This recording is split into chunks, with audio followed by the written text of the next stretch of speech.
দই চিকেন খেতে তো আমরা সবাই পছন্দ করি। চলো আজকে বানিয়ে দেখাই খুব সহজভাবে কি করে বানানো যায়। প্রথমেই চিকেনের মধ্যে নুন, আদা রসুনের পেস্ট আর একটু গোলমরিচ গুঁড়ো ভালো করে ম্যারিনেট করে রেখে দিয়েছিলাম 1 ঘন্টার মতো।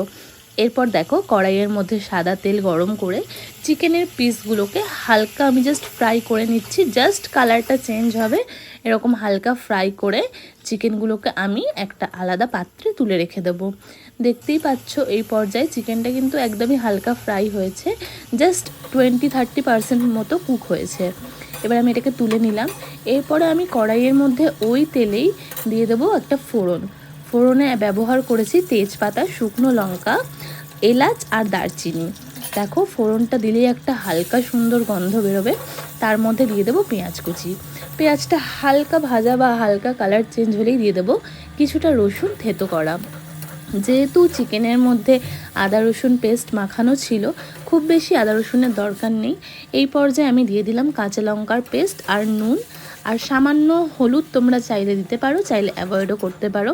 দেখো এবার এটাকে আমি ভালো করে কষাচ্ছি। দেখো জল দিয়ে দিয়ে কষালাম, কষিয়ে এরপর এর মধ্যে আমি দিয়ে দিলাম একটা মিশ্রণ। তার মধ্যে রয়েছে টক দই আর 2-4টে কাজু বাদাম। এটাকে একটা পেস্ট করে রেখেছিলাম। এবার এটা দিয়ে ভালো করে কষাতে থাকবো যতক্ষণ না তেল ছাড়ছে। দেখো খুব ভালো করে কষাতে হবে। আর মিক্সারের যে গায়ে মশলা লেগেছিলো ওটাও আমি ধুয়ে দিয়ে দিলাম।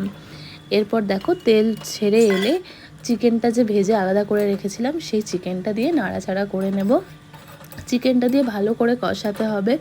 এই পর্যায়ে তোমরা ঢাকা দিয়ে দিয়ে কষাবে, তাহলে কিন্তু চিকেনটা খুব ভালোভাবে সেদ্ধ হয়ে যাবে। দেখো আমাদের কিন্তু